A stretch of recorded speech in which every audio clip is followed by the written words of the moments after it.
कि इंडिया अगर ना जो है वो हमें थप्पड़ मार मार के मार देगा, तो जरूरत क्या पंगा लेने की, मतलब उड़ना नहीं आता तो क्यों उड़ते हैं। इससे चाइना को तकलीफ ये हो रही है कि वो जो कुछ बेहतर इलाका था जहां से वो उनको रोक सकते हैं, इंडिया इसने ले लिया है। पाकिस्तान सियाचिन से अपनी जगह वापस नहीं ले सका, लेकिन अनफॉर्चुनेटली हमें शदीद नुकसान के बाद कारगिल खाली करना पड़ा। चाइना के लिए बड़ा क्रिटिकल टाइम है। क्या इसका जो फॉल आउट होगा, कि रिटेलिएशन होगी, क्या वो अफोर्ड कर पाएंगे।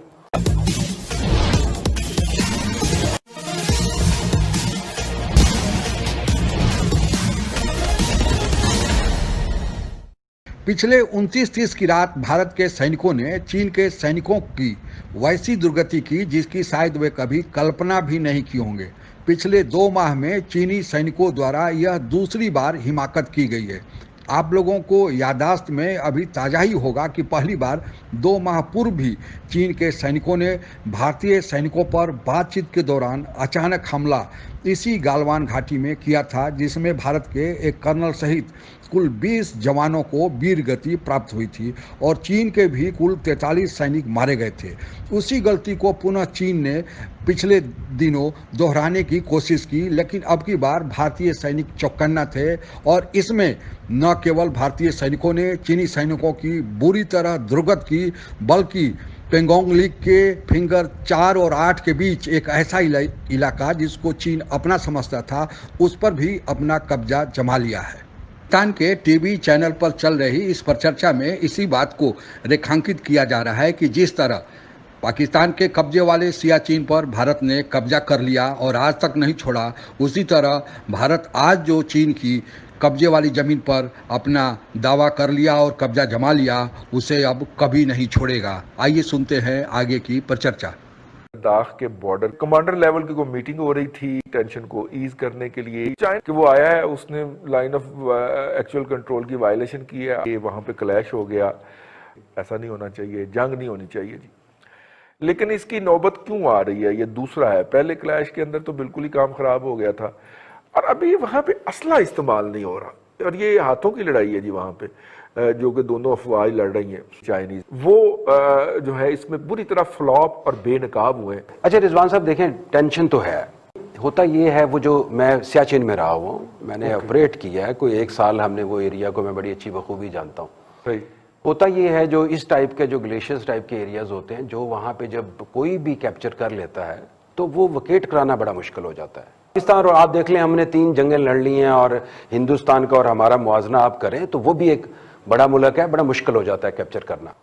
तो एग्जैक्टली मैं एक एग्जांपल ऐसे देता हूं, जिस तरीके से हिंदुस्तान ने हमारे साथ सियाचिन में किया था, फिर दोबारा हमें वो पोजीशंस लेनी बड़ी मुश्किल पड़ गई थी। हिंदुस्तान ने जो अचीव करना था वो कर लिया। चाइना के पास क्या ऑप्शंस हैं, पूरा निगोशिएट जो वो कर रहे थे डिप्लोमेटिक लेवल के ऊपर, मिलिट्री लेवल के ऊपर, जो वो ऑलमोस्ट नाकाम हो गए हैं। वो जो चाह रहे हैं कि जो स्टेटस को है उसको बरकरार रखा जाए।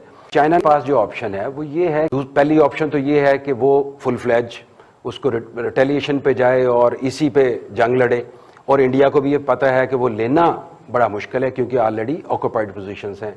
दूसरी ऑप्शन इनके पास ये आ जाती है कि वो जो एरिया है, जो कम स्ट्रेंथन एरिया हैं हिंदुस्तान की तरफ से, जहाँ पे कम मिलिट्री की प्रेजेंस है, वहाँ पे कोई एडवेंचर करे। जो अगर आपको याद हो, जो CDS जो है हिंदुस्तान के जनरल बिपिन ने भी एक बताया था कि हम मिलिट्री वेंचर कर सकते हैं अगर ये स्टेटस को ना होता।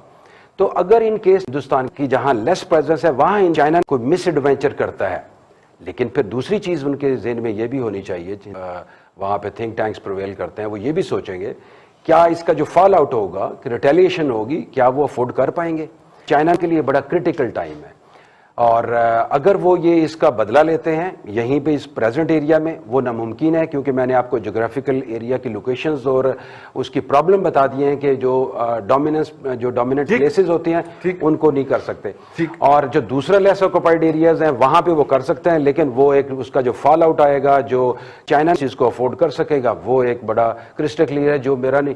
अच्छा होगा क्या, अभी देखें मेरे ख्याल के अंदर ये ऐसा ही चलता रहेगा, छोटी मोटी टेंशन हैं टैक्टिकल लेवल के ऊपर, ये चीज चीज चलती रह जाएगी, दोनों मुल्क अफोर्ड नहीं कर सकते। वैसे अपना चाइना के उनको फेस सेविंग भी चाहिए, पब्लिक जो है, एक उनकी पब्लिक और एक उनका मीडिया, वो उनको कंपनसेट करने के लिए, बताने के लिए कि हम कुछ करने जा रहे हैं, हम टॉलरेट नहीं करेंगे। इस तरीके से मोदी साहब की पर्सनैलिटी है, वो कुछ भी हो सकता है, लेकिन इस लेवल पे वो नहीं जाएंगे कि वो जंग पूरी फुल फ्लैज हो जाए। ठीक है, तो चाइना की ये भी तो कोशिश हो सकती है ना कि मैं मैक्सिमम स्पेस गेन कर लूं, कि उसके बाद अगर मुज़ाकरात हों भी ड्यूरिंग स्नोफॉल और दोनों साइडें अपनी अपनी पोजीशन पे दबक के बैठी हों, तो उस वक्त जो है वो मैं अपर हैंड पे मुज़ाकरात की टेबल पे जाऊं। ये इस तरह की भी तो कोई मूव हो सकती है।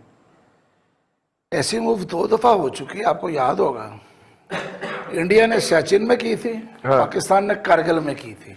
ठीक है, पाकिस्तान सियाचिन से अपनी जगह वापस नहीं ले सका, लेकिन अनफॉर्चुनेटली हमें शदीद नुकसान के बाद कारगिल खाली करना पड़ा। हमारी हम वहां से वापस आ गए और हमने वो चीजें, वो जगह छोड़ दी जहां से इंडिया का हमने राब्ता सियाचिन के साथ बिल्कुल अपने सामने रखा हुआ था, और जब चाहे मर्जी किसी को रोक लेते आप, ऊपर कोई नहीं जा सकता। प्रॉपर प्लान अब तो ये साबित हो गया ना कि हमने जो कुछ किया था वो भी हमने अपने किया, अपने प्लानिंग के साथ ही था। नहीं बात नहीं, सप्लाई फिर आप सिक्योर करते हैं ना। पहले इंडिया ने हेलीज के जरिए सप्लाई सिक्योर की ना सर। नहीं, हेलीज के जरिए तो आप कभी भी कर सकते हैं। आप भी तो सियाचिन में क्या हो रहा है होते थे भाई। देखिए, सियाचिन के साथ उन्होंने वो ऐसी तरह पहुंचे थे जब बर्फबारी थी, और पाकिस्तान को सरप्राइज मिला था जब ऊपर वो पहुंच चुके थे। चाचू, हम तो नीचे रह गए चाचू, चंद एरोनॉटिकल माइल के ऊपर सकर्दू मौजूद था। इंडियन एयरफोर्स जब वहां पे आके MiG-29 मार रही थी, तो हम क्यों नहीं अपने F-16 मार सके वहां पे? मेरा ख्याल है कि अगर आपको याद हो कि जब कारगिल हुआ है, तो उस दिन अगर आपको वो तकरीर याद हो शहबाज शरीफ साहब की, जो उन्हें लाहौर रेलवे स्टेशन पे फरमाई थी, आप और हम सारे कंटेनर के ऊपर बैठे हुए थे, सामने कंटेनर पे शहबाज साहब थे, और उन्होंने नारा लगाया था, और हमने भारत का एक तैयारा गिरा दिया कारगिल में। मेरा ख्याल है वो भूला नहीं होगा कोई।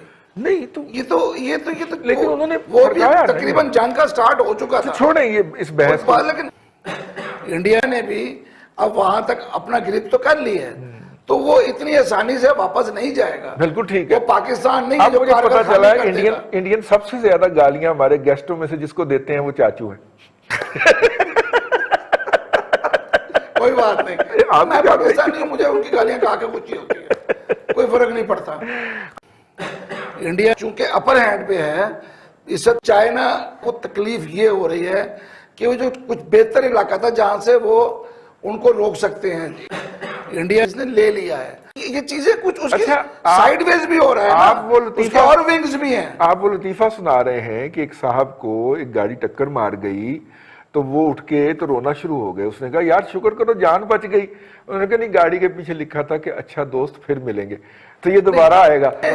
चाइना जो है, अगर उनकी ये गलती, इसलिए एक चीज समझने वाली बात है, अमेरिका इस वक्त फार ईस्ट में जिस तरह उनको घेर रहा है, जिस तरह पूरी बहरिया अमेरिका की उस इलाके में बेड़े जा रहे हैं, और जिस तरह से उन्होंने वहां पे उनको घेरा हुआ है, ठीक, चाइना का इस वक्त पूरा जो है वो सी पैक रूट जो है उसको उन्होंने सेव करना है। सही, ये बात अब समझ लेनी चाहिए। ठीक, कोई चाइना को, हर मुल्क को हक है कि वो मुतबादिल रास्ता अपना क्लियर रखे। सही, चाइना को सी पैक क्लियर रखना है। सी पैक क्लियर रखने के लिए स्कर्दू, लद्दाख, ऊपर सारा इलाका जो है, वो जितना उनका ज्यादा कंट्रोल होगा उतना सी पैक महफूज होगा। तो उन्होंने भी अपनी चीजें देखनी है। ये चीजें आहिस्ता आहिस्ता वक्त के साथ ही सामने आएंगी। अभी तो लगता है कि पता नहीं कुछ ये कोई फैसिनेटेड चीजें हैं, लेकिन नजर आ रहा है कि सब जुड़ा हुआ है आपस में, पूरा इलाका, पाकिस्तान, इंडिया, चाइना, ये ऊपर से तो आप नक्शे में देखें तो बिल्कुल करीब है सारा कुछ। भट्टी साहब को ये उसको वो पंगा लेना बहुत भारी पड़ गया। उनका ख्याल ये था कि हम रूटीन में जाएंगे, 2-4 गोले वो हाथ पर ला मारेंगे, इंडिया अगर दबक के पीछे हो जाएगा। इंडिया अगर देखें जी सुपर पावर है, ये 3 महीने से स्टैंड ऑफ जारी है। 3 महीने से उन्हें पता है जी कि इंडिया अगर ना जो है वो हमें थप्पड़ मार मार के मार देगा, तो जरूरत क्या पंगा लेने की, मतलब उड़ना नहीं आता तो क्यों उड़ते हैं। चीन को ये भ्रांति है कि भारत एक छोटा सा देश है फिलीपीन जैसा, जो कि दादागिरी सह लेगा, धक्के खा के चुपचाप सिमट के कोने में बैठ जाएगा। तो ये भारी भूल है चीन की। ये 1962 का भारत नहीं है। चीन की नीति हमेशा से ही विस्तारवाद की रही है। पहले वह कर्जा देकर छोटे छोटे देशों को अपना आर्थिक गुलाम बना लेता है और आज पाकिस्तान भी आर्थिक गुलाम बनने जा रहा है। दूसरा, छोटे छोटे देशों को जिसमें फिलीपींस, वियतनाम, कम्बोडिया आदि शामिल है, धमकी देकर उनके समुद्री क्षेत्र पर अपना कब्जा कर लिया है। पर उसके इस नीति के कारण उस क्षेत्र के सारे देश एक जगह गोलबंद होकर चीन के इस विस्तारवादी नीति का विरोध करना शुरू कर दिए हैं और अब उनको क्वाड का समर्थन भी मिलने लगा है। आप लोगों को ज्ञात ही होगा कि क्वाड में भारत सहित अमेरिका, जापान, ऑस्ट्रेलिया आदि देश शामिल हैं। उनका समर्थन मिल जाने के कारण क्वाड के देशों ने उसके पड़ोसी देशों के साथ मिलकर चीन को साउथ चाइना सी में घेराबंदी पूरी कर ली है। आप लोगों को ज्ञात ही होगा कि साउथ चाइना सी से ही होकर विश्व के अन्य देशों में सामान चीन का जाता है। चीन को अंदेशा था कि भविष्य में उसकी घेराबंदी साउथ चाइना सी में हो सकती है और जिसके कारण उसके यहाँ से माल का आवाजाही रोका जा सकता है। इसके लिए चीन ने एक वैकल्पिक रास्ते का तलाश किया और पाकिस्तान से सीपैक का समझौता किया।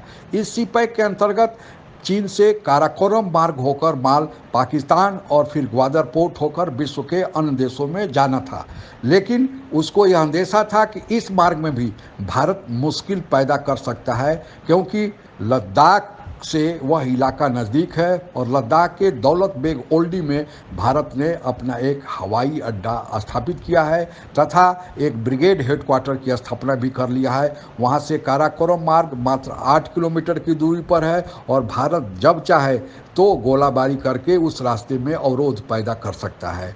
आपको पता ही होगा कि जहां पर यह 2 बार झड़प हुई है वहां से दौलत बेग ओल्डी बहुत ही नज़दीक है। गलवान घाटी में भारत के साथ चीन की बार बार झड़प करने का उद्देश्य भारत रूपी बाधा को दूर करना है ताकि उसके यहाँ से सीपैक का जो मंसूबा सामान भेजने का है वह कभी भारत बाधा न भविष्य में उत्पन्न कर पाए।